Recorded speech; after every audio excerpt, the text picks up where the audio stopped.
사랑하는 믿음의 성도 여러분, 오늘 함께 떠날 믿음의 여정은 계시록 22장 12절에서 13절까지의 말씀입니다. 오늘 말씀의 제목은 그날과 그때입니다. 우리의 믿음의 여정을 가는 데 있어서 그날과 그때의 의미는 무엇일까요? 월터 카이저는 자신의 저서 마지막 때에 관한 설교에서 이렇게 얘기합니다.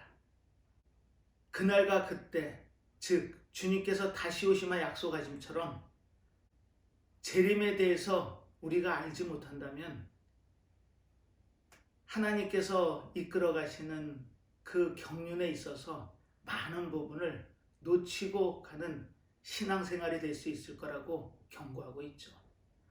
월터 카이저의 말을 빌리지 않더라도 우리는 그날과 그때의 의미를 압니다. 주님께서 다시 오시마 말씀하심처럼 재림의 그날은 반드시 있다는 겁니다. 신약 성경에서만 봐도 주님께서 다시 오시마 약속하심을 318군데에서 언급한 걸로 보면 어쩌면 신약 성경에서 언급한 주님의 초림보다도 더 많은 분량을 재림에 할애하고 있죠. 그 의미는 이 세상의 마지막에 있을 주님의 재림의 의미를 우리에게 강조하고도 남습니다. 믿음의 여정을 가는 데 있어서 주님께서 다시 오시마 약속하심의 의미가 무엇인지를 우리가 깨닫고 오늘을 사는 우리가 그날과 그때의 의미를 정확하게 마음속에 새기면서 우리의 믿음의 여정을 간다면 아마 그 여정은 우리가 가야 할 그곳을 정확히 알고 가는 의미가 될 겁니다. 그 많은 성경 구절에서 주님이 다시 오시마를 언급했다라는 그 의미는 주님께서 구약의 약속처럼 이 땅에 구원의 주로 오신 것처럼 마지막 때에 심판의 주로 다시 오심을 우리는 마음속에 새겨야 됩니다. 믿음의 여정 가운데 과연 그날을 나의 마음속엔 어떻게 받아들이고 준비해야 되는지를 오늘 말씀을 통해서 찾아본다면 우리는 그날과 그때를 충분히 준비할 수 있습니다. 우리는 지난 시간에 예수님께서 광풍을 뚫고 거라사 지역에 있었던 한 광인을 만나러 가시죠. 누가복음 8장의 증언이었습니다. 가신 이유가 무엇이었던가요? 하나님을 섬기지 못하는 이방 백성들에 대한 구원의 길을 여시기 위해 이방 땅으로 가시죠. 그것은 갈릴리 저편이었습니다. 갈릴리 이편은 유대 땅이었죠. 하나님의 백성들이 약속의 땅에 기거하던 곳이었습니다. 하지만 저편은 하나님을 알지 못하는 이방인들이 사는 땅이었죠. 예수님께서는 제자들을 독려해서 그 갈릴리 바다를 건너십니다.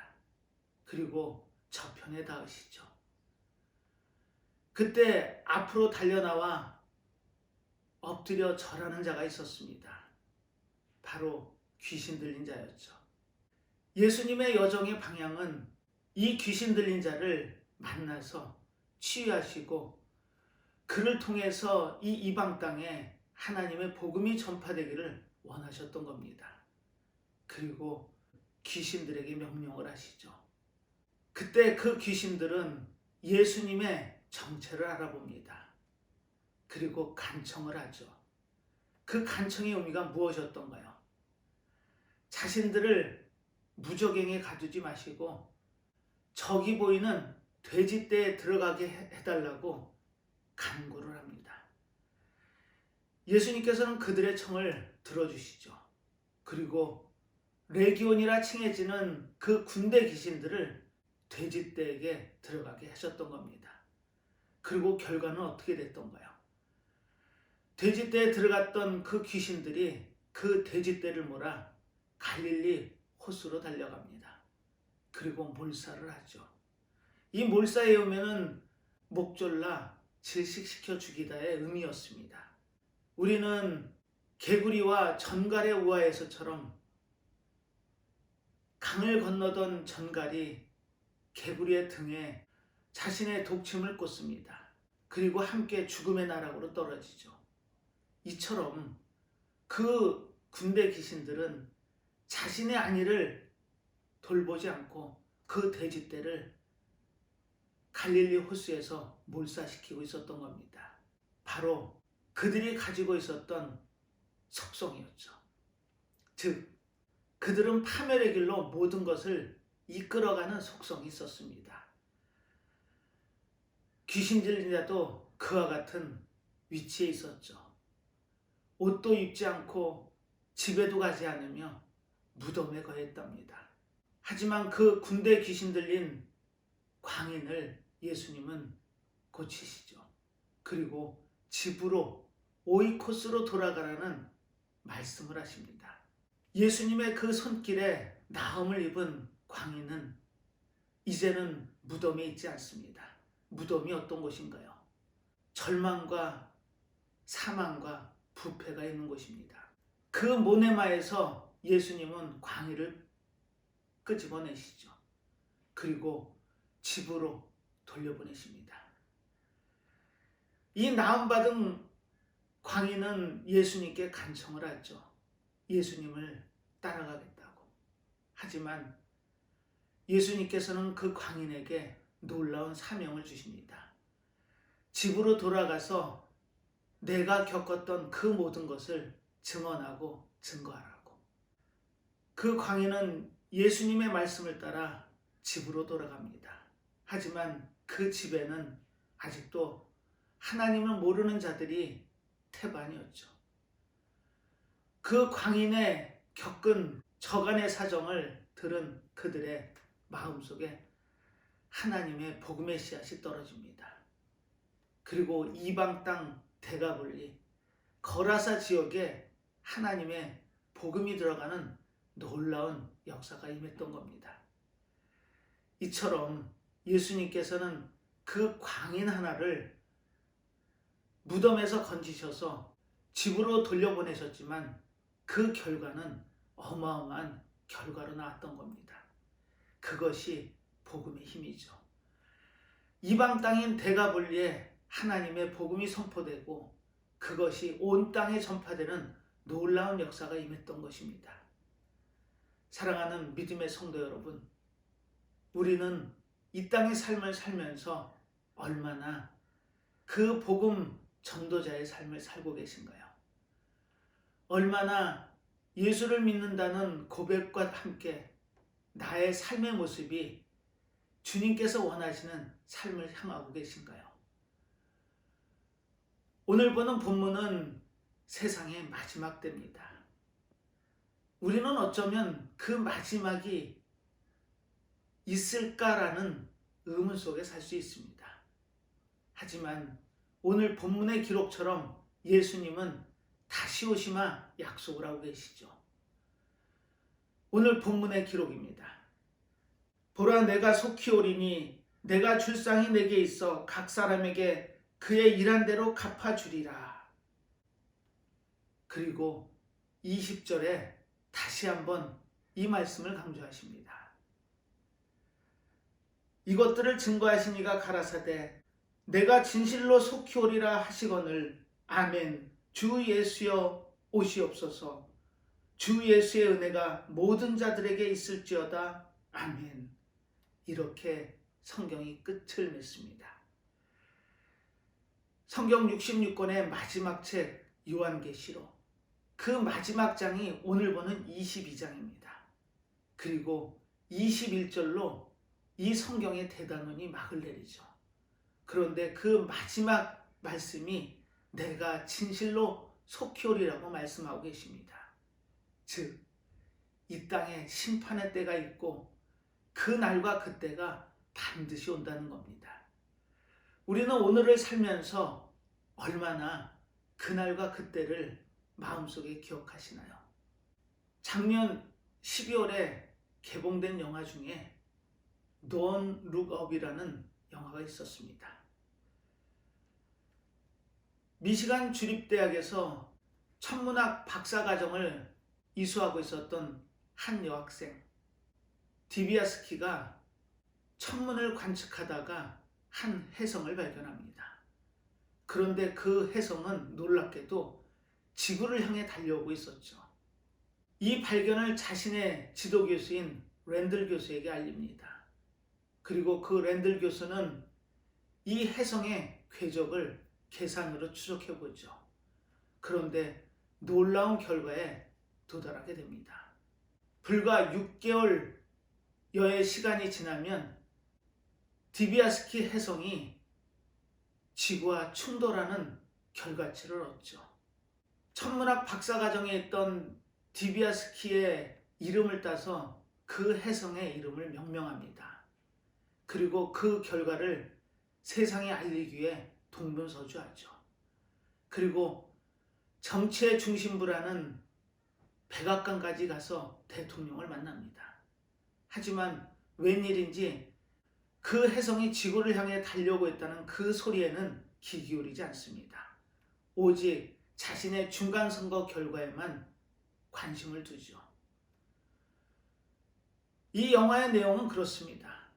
혜성이 지구를 향해서 달려오고 불과 6개월 남짓의 시간이 지나면 지구에 종말이 오는 그와 같은 상황에서도 정치, 언론, 기업이 하나가 돼서 그것을 자신들의 이익에만 초점을 맞추는 내용이 그 영화의 내용이었습니다. 언론은 좀 더 대중들의 관심을 끄는 내용에만 초점을 맞추죠. 이 혜성의 존재에 대해서는 지나가는 가십거리로 취급합니다. 그리고 기업의 입장에서는 그 혜성에 있는 무한한 가치의 광물에 초점을 맞추고 그것을 이익 추구의 한 방향으로 설정을 하죠. 정치 또한 마찬가지입니다. 그 혜성의 존재를 바로 자신의 중간 선거에 도움을 주는 방향으로 모든 여론몰이를 하죠.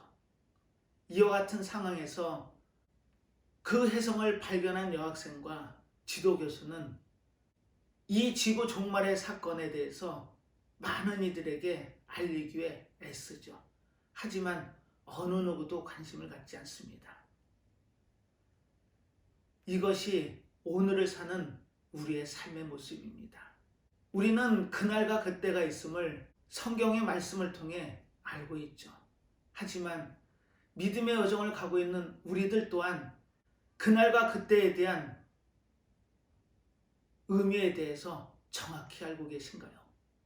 그 영화의 결말은 그렇습니다. 그 혜성의 방향을 바꿀 수 있는 기회를 놓치고 그 혜성을 경제적인 이윤 추구의 방향을 설정했던 기업의 시도가 실패로 돌아가죠. 그리고 그 혜성은 약속된 날에 지구를 향해 돌진을 해서 충돌을 하게 됩니다. 그 사실을 세상에 알리기 위해 애쓰고 힘썼던 그 지도교수와 그 혜성을 발견했던 디비아스키는 그 지도교수의 집에서 온 가족이 모여 디비아스키의 남자친구가 하는 그 기도를 마지막으로 세상은 종말을 맞죠. 한 영화의 결말로 보기에는 우리에게 시사하는 바가 큽니다. 그 마지막 때가 있다는 것을 우리는 성경의 증언으로 알고 있습니다. 하지만 어느 누구도 그날과 그때에 대해 관심을 갖지 않는다는 것이 문제겠죠. 이 안타까운 마음을 주님은 마음을 담아 내가 속히 오리라, 내가 진실로 속히 오리라는 그 요한계시록 22장 마지막 절에 당신의 마음을 담아 우리들에게 알려주길 원하십니다. 그렇습니다. 그날과 그때는 반드시 옵니다. 베드로후서 3장 8절에는 이렇게 증언합니다. 사랑하는 자들아, 주께서는 하루가 천년 같고 천년이 하루 같은 이 한 가지를 잊지 말라. 이 의미가 무엇일까요? 주님께서 다시 오시마 약속하신 것이 2000년이나 지난 과거의 일로 치부하기에는 시사하는 바가 큽니다. 주님께는 천년이 하루 같으시답니다. 우리는 그 오래전 과거에 주님께서 다시 오시마 약속하심을 말씀을 통해 기억할 수 있습니다. 하지만 현실에 전혀 적용을 못하는 것이 우리의 믿음의 한계일 수 있죠. 주님께서는 분명히 다시 오십니다. 과연 그날과 그때는 언제일까요? 성경의 증언대로라면 천사들도 모르고 아들도 모른답니다. 오직 하나님이 아시는 그날과 그때일 수밖에 없습니다. 그렇다면 우리는 그날과 그때를 어떻게 받아들이고 어떻게 준비해야 될까요? 오늘 성경의 본문은 그 내용을 우리들에게 알려주고 있습니다. 마지막 때를 살면서 마지막 때를 마음속에 새기지 않는다면 과연 우리는 그 마지막 때를 어떻게 준비할 수 있겠습니까? 지금 성경의 증언대로 우리는 그 마지막 때의 시기를 정확히 특정할 수는 없습니다. 하지만 분명히 그날이 온다는 것은 우리가 알 수 있죠. 그래서 성경에서는 그 마지막 때를 마음속에 두지 않는 그 무관심에 대해서 이렇게 경고합니다. 마태복음 24장의 증언입니다. 그러나 그날과 그때는 아무도 모르나니 하늘의 천사들도 아들도 모르고 오직 아버지만 아시느니라. 노아의 때와 같이 인자의 임함도 그러하리라. 홍수 전에 노아가 방주에 들어가던 날까지 사람들이 먹고 마시고 장가들고 시집가고 있으면서 홍수가 나서 저희를 다 멸하기까지 깨닫지 못하였으니 인자의 임함도 이와 같으리라. 이렇게 성경은 증언합니다. 그날과 그때가 있음을 우리는 주님께서 알려주신 바대로 마음속에 알고 있죠. 하지만 노아 때처럼 그 날이 다가옴에도 먹고 마시며 장가들고 시집가는 그 일상의 삶에서 벗어나지 못합니다. 그리고 최후를 몸으로 받아내죠. 그것이 인간의 연약함일 겁니다. 깨닫지 못한답니다. 하나님께서는 그 악한 세상을 멸하시기 위해 물로 심판하신다고 말씀을 하시죠. 그리고 바로 그 심판이 실행되던가요? 그렇지 않습니다.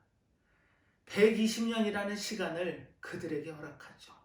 하지만 어느 누구도 하나님의 그 심판의 말씀을 마음속에 기억하지 않습니다. 오직 노아를 비롯한 8가족만이 그 심판의 말씀을 기억하죠. 그리고 준비를 해서 그 심판을 넘어갑니다. 우리는 창세기에 나오는 그 내용을 통해 심판할 때가 있었음을 알죠. 하지만 깨닫지 못한 모든 이들이 심판의 재앙에 매몰되고 말았던 겁니다. 사랑하는 믿음의 성도 여러분, 월터 카이즈가 이 마지막 때가 있음을 마음속에 새기지 않는다면 하나님의 그 경륜을 깨닫기는 어렵다라고 경고하고 있었습니다. 이처럼 이 마지막 때는 반드시 우리에게 임한다는 것을 마음속에 새기시기 바랍니다. 우리는 오늘을 살면서 그날과 그때를 기억하고 그날과 그때가 언제일지 모르지만 반드시 있음을 마음속에 새기고 그날을 위해 오늘을 사는 겁니다. 세상은 오늘의 모든 것을 초점을 맞추죠. 오늘의 삶이 좋으면 모든 것이 좋답니다. 하지만 그날과 그때에 있는 심판을 염두에 두고 있지 않다는 것이 문제입니다. 사랑하는 믿음의 성도 여러분, 오늘 본문의 내용이 어쩌면 우리에게 마음속에 와닿지 않거나 거부감이 들 수도 있습니다. 하지만 성경의 말씀은 우리에게 달콤함으로만 다가오지 않습니다. 이처럼 묵직한 시사하는 바가 있음을 마음속에 새긴다면 우리는 충분히 준비할 수 있습니다. 그런데 주님께서도 그 마지막 때 우리들의 모습이 어떨지를 예언적으로 하신 말씀이 누가복음 18장의 증언으로 기록되어 있죠.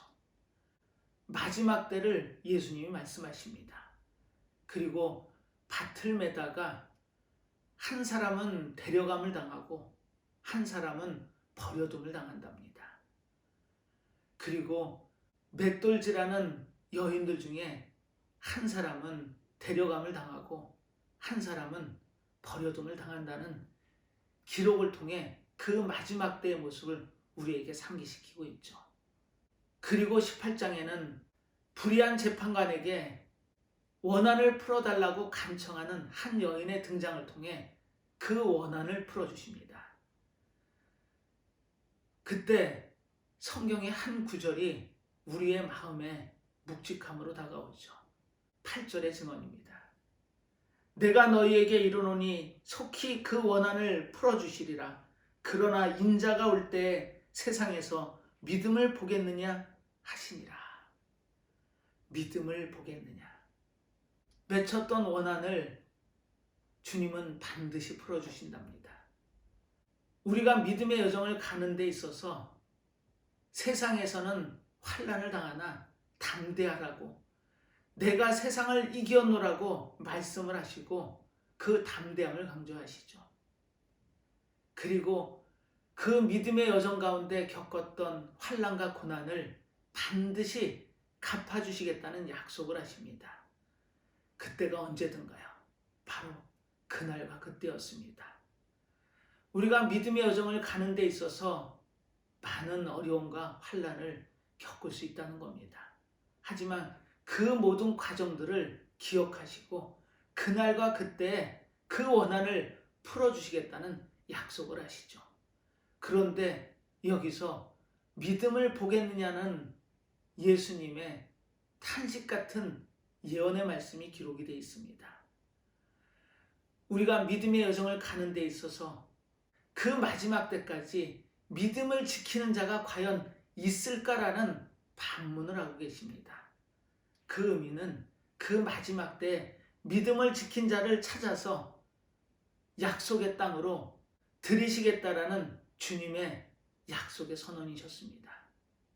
우리의 믿음의 여정 가운데 그 약속을 붙잡으십시오. 우리가 믿음 여정 가운데 겪는 그 어려움들 반드시 갚아주시겠답니다. 그 원한을 풀어주시겠답니다. 우리는 그 약속의 말씀을 붙잡고 그날을 우리는 준비하는 겁니다. 그렇다면 그날은 어떤 성격의 의미가 내포되어 있을까요? 히브리서 9장의 증언을 통해 우리는 그날의 성격을 살펴볼 수 있습니다. 하나님께서는 당신의 경륜을 예수 그리스도의 초림을 통해 우리에게 구원을 선사하시죠. 바로 은혜로 구원을 받습니다. 그리고 다시 오시마 약속하심처럼 재림을 통해 그 구원의 완성을 하시죠. 하지만 그 구원의 완성의 시점은 바로 심판이 있다는 것을 우리는 마음속에 새겨야 됩니다. 히브리서 9장 27절의 증언입니다. 한 번 죽는 것은 사람에게 정하신 것이요 그 후에는 심판이 있으리니. 그렇습니다. 사람은 누구나 육체적인 삶 속에 마지막을 맞죠. 우리는 그것을 죽음이라고 표현합니다. 그 죽음의 때는 어느 누구도 피해갈 수 없죠. 하지만 그 죽음으로 끝이 아니라는 게 문제입니다. 그 죽음 뒤에 반드시 심판이 있다고 성경은 우리에게 알려줍니다. 그렇다면 죽는 것이 중요한 것이 아니라 심판이 있음이 중요함을 마음속에 새긴다면 우리의 삶은 죽음에 초점이 맞춰지는 것이 아니라 심판에 초점이 맞춰져야 됩니다. 28절의 증언입니다. 이와 같이 그리스도도 많은 사람의 죄를 담당하시려고 단번에 들이신 바 되셨고 구원에 이르게 하기 위하여 죄와 상관없이 자기를 바라는 자들에게 두 번째 나타나십니다. 그 두 번째가 오늘 보는 그날과 그때입니다. 주님께서는 다시 오심을 약속하시죠. 그리고 그 두 번째 오는 재림의 날, 구원의 완성뿐 아니라 심판이 이루어짐을 우리에게 경각심으로 주고 계십니다. 그 심판은 하나님 나라를 약속받은 자들은 생명의 부활체로, 영원한 불못 지옥에 갈 자들은 심판의 부활체로 다시금 서죠. 심판이 이루어진다는 것입니다.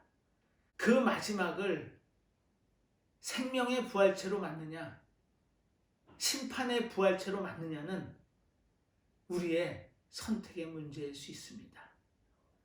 과연 우리는 그날과 그때를 위해서 어떤 심판 가운데 있으실 건가요? 오늘 말씀은 그 생명의 부활체로 구원의 완성을 맞기를 원하시는 주님께서 그 방법을 우리에게 알려주십니다. 그리고 그 심판의 의미가 무엇인지를 계시록 1장 7절의 증언입니다. 볼지어다 구름을 타고 오시리라. 각인의 눈이 그를 보겠고 그를 찌른 자들도 볼 터이요 땅에 있는 모든 족속이 그를 인하여 애곡하리니 그러하리라. 아멘. 지금 이 장면은 주님께서 다시 오심의 약속하심처럼 이 땅에 임하실 때 모습을 생생하게 기록으로 남겨줍니다. 사도 요한이 pat모섬에 갇혀 그 마지막 노고의 몸을 이끌고 하나님의 마지막 말씀을 담기 위해 애썼던 기록이 오늘 보는 계시록의 말씀이죠. 그리고 그 날의 기록을 이렇게 볼지어다라는 선언을 통해 마지막 모습을 우리에게 언질해 줍니다. 그를 찌른 자들도 보고 세상에 하나님을 알지 못하는 상 가운데 있는 그 모든 자들까지 주님이 다시 오심을 보게 된답니다. 바로 주님의 마지막 심판의 날 임할 때 공개성을 기록을 통해 우리에게 알려주고 계셨던 겁니다. 모든 자들이 믿는 자들이나 믿지 않는 자들이나 마지막 때의 모습을 눈으로 분명히 보게 된답니다. 이처럼 그 마지막 때가 우리에게 임한다면 그날은 어떤 날이 될까요? 그것은 바로 최후 결정의 날이 됩니다. 그리고 그날 영원한 불못으로 떨어지는 자들은 애곡한답니다. 즉 주님이 다시 오시는 그날은 더 이상의 구원의 은혜는 존재하지 않습니다. 주님이 다시 오시기 전까지의 그 구원의 은혜를 받지 못한다면 영원한 불못으로 떨어지는 그와 같은 결과를 심판의 날 받게 된다는 겁니다. 그리고 그들이 애곡한답니다. 통곡한답니다. 그런데 그 기준을 마태복음 25장에는 이렇게 기록으로 남기죠. 하나님을 알지 못하는 자들은 영벌에, 의인들은 영생에 들어간답니다. 그리고 데살로니가 후서 1장 7절의 증언은 그 형벌이 영원한 멸망이랍니다. 이처럼 주님이 다시 오시는 그날과 그때에는 심판이 이루어지고 그 심판의 결과 영원한 생명과 영원한 멸망이 결정나게 되는 겁니다. 즉 최후 결정의 날이 주님이 다시 오시는 날임을 우리는 마음속에 기억해야 됩니다. 이 마지막 날 우리는 어떤 결과로 주님을 맞이하게 될까요? 우리는 주님을 나의 구주로 고백하고 그분이 주시는 놀라운 은혜로 구원받은 하나님의 자녀의 백성입니다. 그리고 하나님의 나라를 약속받았죠. 하지만 우리의 삶을 돌이켜본다면 과연 그 약속을 장담할 수 있는 자가 몇이나 될까요? 주님께서 믿음을 보겠느냐고 말씀하심처럼 우리의 믿음은 과연 어디에 있나요? 그렇다면 역으로 그 마지막 날 멸망의 심판을 받게 되는 자들이 과연 어떤 자들인지를 살펴본다면 우리는 분명하게 하나님의 영원한 나라로 들어갈 수 있는 우리의 모습을 기억하게 될 겁니다. 과연 어떤 자들이 멸망의 나락으로 떨어질까요? 계시록 21장 8절의 증언입니다. 그러나 두려워하는 자들과 믿지 않은 자들과 흉악한 자들과 살인자들과 행음자들과 술객들과 우상 숭배자들과 모든 거짓말하는 자들은 불과 유황으로 타는 못에 참여하리니 이것이 둘째 사망이라. 이처럼 계시록 21장 8절에서는 불못으로 떨어지는 자들의 유형을 8가지로 기록합니다. 그 의미를 우리가 살펴본다면 과연 나의 현재의 위치는 어디인지가 보일 겁니다. 첫 번째 부류가 두려워하는 자들이죠. 이 두려움은 믿음의 여정을 가는 데 있어서 당하는 환난과 고난으로 자신의 믿음을 지키지 못하고 사단의 도전에 넘어진 자들, 신실한 믿음보다는 자신의 안위를 더 생각하는 믿음의 시련에 겁을 먹은 자들을 의미합니다. 두 번째 부류는 믿지 아니하는 자들입니다. 여기서 믿지 아니한다라는 의미는 믿음이 없는 자가 아니고 믿는다 입으로 고백을 하지만 행위가 따라주지 못하는 그와 같은 신실한 믿음을 간직하지 못한 자를 의미합니다. 입으로는 주님을 나의 구주로 고백하죠. 하지만 삶은 주님과는 전혀 동떨어진 삶을 사는 자를 이렇게 믿지 아니하는 자로 표현합니다. 세 번째는 흉악한 자들입니다. 즉 성경에서는 부패한 자, 우상을 섬기는 자들을 흉악한 자들로 표현하고 있죠. 네 번째는 살인자들입니다. 이 살인은 육체적인 살인도 물론 포함합니다. 하지만 인격살인이 있죠. 한 영혼을 죽일 수 있는 것이 인격살인입니다. 이처럼 육체적인 살인자나 한 영혼을 파멸시킬 수 있는 그와 같은 인격살인자들을 성경은 불못에 들어갈 자라고 정의하고 있었던 겁니다. 다섯 번째는 행음자들입니다. 이들은 육체적으로나 정신적으로나 타락한 자들을 의미하죠. 여섯 번째는 술객들이죠. 이들은 마술이나 미신, 점 같은 것을 보는 그와 같은 우매한 자들을 통칭합니다. 사실 교회에 나가 예배를 드리는 사람들 중에 오늘날 이 점집을 찾는 자들이 그렇게 많다라는 기사를 보면 그 기사에 시사하는 바가 무엇인지를 우리는 깨닫게 됩니다. 이처럼 다른 곳의 마음을 빼앗긴 자들을 의미하죠.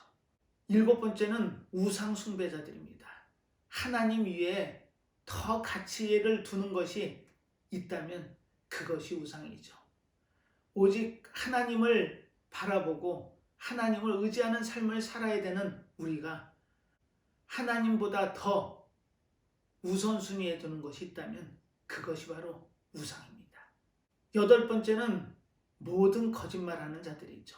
진리를 떠나 거짓말을 조장하거나 일삼는 자들을 통칭합니다. 이처럼 이 8가지의 모습을 통해 과연 나는 이 8가지에서 자유로운지를 한 번쯤 되새겨볼 필요가 있습니다. 나는 이 8가지에 해당되지 않는다라고 자신하고 확신할 수 있는 자가 얼마나 될까요? 예수님의 탄식처럼 믿음을 보겠느냐? 과연 내가 다시 오시마 약속하심처럼 이 땅에 임했을 때 믿음을 지키고 끝까지 그 환난과 고통을 이겨내게 견뎌내는 자가 과연 있을까? 라는 반문처럼 우리는 이 8가지 모습에서 자유롭지 못할 수 있습니다. 그렇다면 우리는 그날과 그때 하나님이 약속하신 하나님 나라에서 영원한 생명을 보장받기 위해서는 과연 어떻게 해야 될까요? 그 방법을 우리가 알고 찾는다면 우리는 넉넉히 하나님의 약속의 땅으로 자신 있게 걸어 들어갈 수 있습니다. 그렇다면 그 방법을 어떻게 찾아야 될까요? 베드로후서 3장 9절의 증언입니다. 주의 약속은 어떤 이에 더디다고 생각하는 것 같이 더딘 것이 아니라 오직 너희를 대하여 오래 참으사 아직도 멸망치 않고 다 회개하기에 이르기를 원하시느니라. 아멘. 주님께서 다시 오시마 약속을 2000년 전에 우리에게 하십니다. 그리고 2000년이란 시간이 바로 주님께서 기다리는 시간으로 우리에게 허락된 시간이었던 겁니다. 하나님께서는 모든 자들이 약속의 땅에 들어오기를 원하시죠. 하지만 모든 자들이 그 약속의 땅에 들어가지는 못한다는 겁니다. 그런데 이 약속의 땅에 들어갈 수 있는 유일한 방법을 베드로 사도를 통해 우리에게 알려주고 계십니다. 바로 회개라는 방법이 있었습니다. 즉, 그 8가지의 죄악 가운데 있었던 자들은 불못에 들어가죠. 하지만 죄로 들어가는 것이 아니라 바로 회개하지 않아서 들어가는 것입니다. 우리는 그 차이를 분명히 기억해야 됩니다. 우리는 용서받은 죄인이죠. 하지만 그 용서가 또 필요한 죄인임을 우리는 고백해야 됩니다. 오직 이 회개를 통해서만 우리가 그 죄 부분에서 경각심을 갖고 앞으로 한 걸음 나아갈 수 있는 방법을 제시받고 있었던 겁니다. 나는 용서받았으니까 구원받은 하나님의 백성이야. 내 삶 끝 뒤에는 하나님의 약속의 땅, 하나님 나라가 보장된 하나님의 백성이야라는 그 자부심만으로는 그 약속의 땅에 들어갈 수가 없다는 겁니다. 우리는 용서를 받았지만 앞으로 이 땅의 삶 가운데서 그 죄에서 자유롭지 못한 것이 우리의 연약함이었던 것입니다. 우리는 늘 회개하는 마음을 마음속에 기억해야 됩니다. 그 회개를 통한 온전한 회복이 우리가 약속의 땅으로 들어갈 수 있는 유일한 방법이요, 길임을 베드로 사도를 통해 우리에게 알려주고 계셨던 겁니다. 그렇다면 이 회개는 어떤 의미죠? 우리는 이것을 지식적인 의미로 받아들여서는 안 됩니다. 전인적인 받아들임이 필요하죠. 단지 지식적으로 알고 회개하고 용서를 구하는 의미로 이 회개를 해석한다면 오해의 소지가 있습니다. 이 회개는 전인격적인 변화를 의미하죠. 죄 가운데 빠진 우리가 죄를 짓기 전에 모습으로 회복돼서 돌아가는 것이 회개의 의미임을 우리가 마음속에 새긴다면 우리는 회개를 입으로만 하는 회개로 치부해서는 안 됩니다. 바로 죄 짓기 전의 모습으로 돌아갈 수 있는 전인적인 회개가 우리가 회개하는 방법임을 마음속에 새겨야 됩니다. 그리고 그 회개가 우리를 죄 가운데 떨어뜨리지 않는 유일한 버팀목이 되는 것입니다. 사랑하는 믿음의 성도 여러분, 그날과 그때는 바로 우리의 최후의 운명이 결정되는 결정의 날이죠. 그날까지만 우리는 주님의 구원의 은혜를 받습니다. 그리고 그날은 심판만이 있죠. 더 이상의 은혜는 없습니다. 그 심판의 날 우리가 영원한 생명을 보장받고 하나님 나라에 들어갈 수 있는 유일한 방법이 회개임을 마음속에 새긴다면 우리의 삶의 방향이 충분히 바뀔 수 있습니다. 그리고 또 한 가지, 그날과 그때를 우리 마음속에 새긴다면 그날과 그때의 의미를 하나 더 기억하실 필요가 있습니다. 바로 결산이 있다는 거죠. 오늘 본문의 기록입니다. 보라, 내가 속히 오리니 내가 줄 상이 내게 있어 각 사람에게 그의 일한 대로 갚아주리라. 나는 알파와 오메가요, 처음과 나중이요, 시작과 끝이라. 이렇게 오늘 본문이 기록되어 있습니다. 여기서 알파와 오메가, 처음과 나중, 시작과 끝, 이 의미가 무엇일까요? 하나님께서는 약속하신 그 일을 분명히 이루시고 성취해내신다라는 약속의 말씀입니다. 우리는 그렇다면 그 앞절에 상이라는 단어가 눈에 띕니다. 이 상의 의미가 무엇일까요? 우리는 구원을 은혜로 받음을 압니다.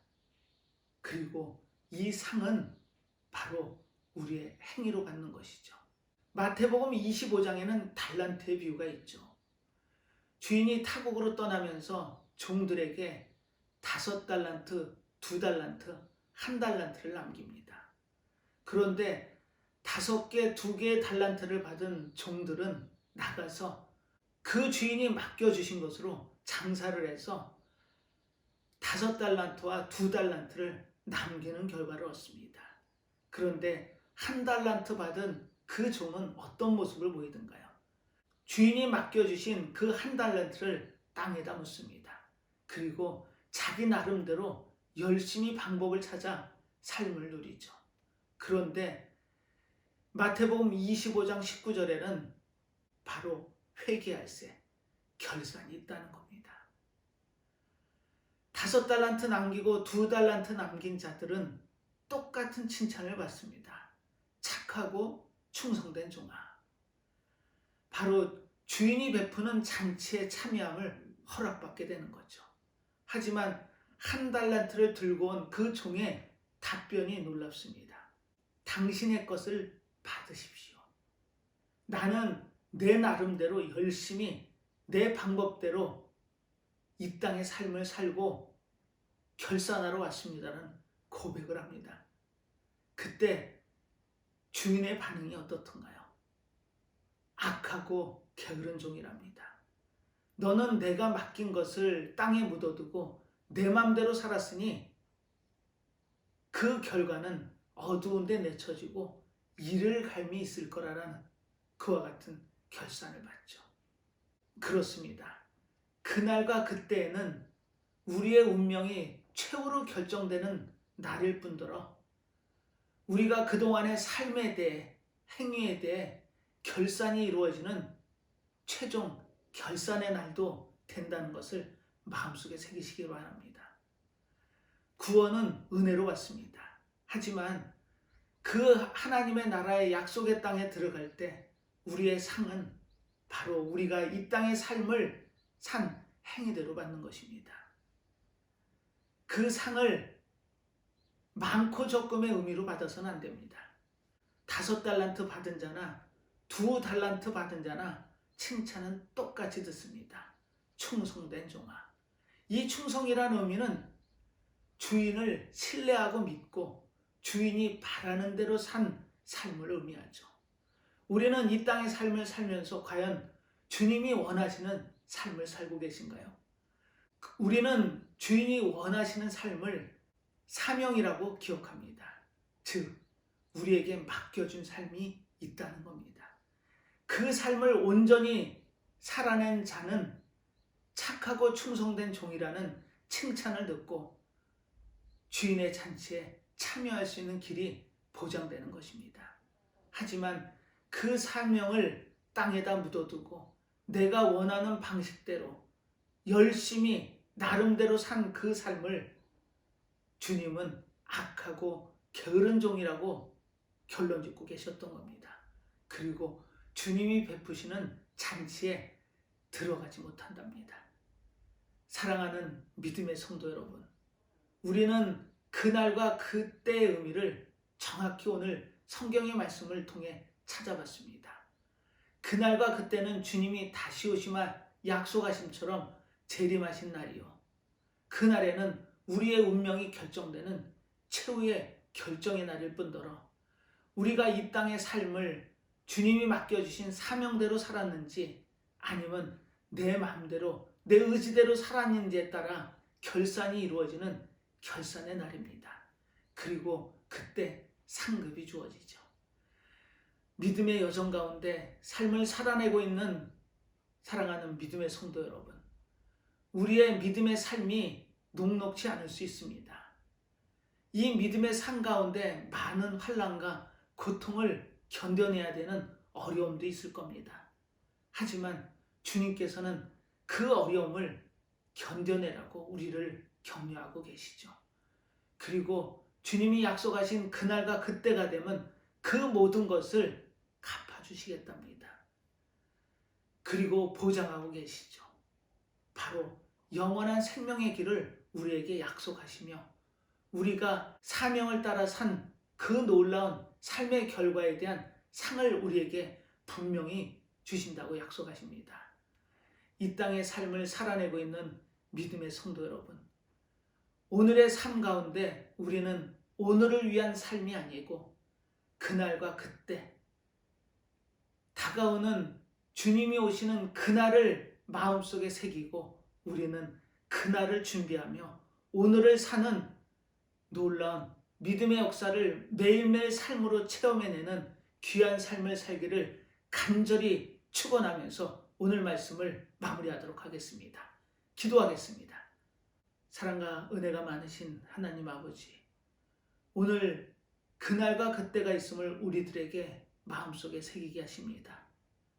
주님이 약속하심처럼 그날은 분명히 이 땅에 임할 것이고 이 땅의 삶 가운데 힘들고 어려울 때마다 주님이 주신 그 놀라운 약속의 말씀을 붙들고 그날이 우리에게는 영원한 생명이 보장되는 영생의 날임을 마음속에 새기고 이 땅의 삶 가운데 어렵고 힘들 때마다 주님께서 맡겨주신 사명 따라 사는 귀한 삶을 살아 주님께서 약속하신 그 상고를 받아 하나님이 보장하신 하나님 나라에서 영원한 삶을 살기를 원하는 우리들의 믿음을 붙잡아 주시고 어렵고 힘들 때마다 그 믿음이 흔들리는 믿음이 아니라 굳건한 믿음으로서 주님께서 그 마지막 때에 착하고 충성된 종이라는 칭찬을 들을 수 있는 믿음의 여정을 가기를 바랍니다.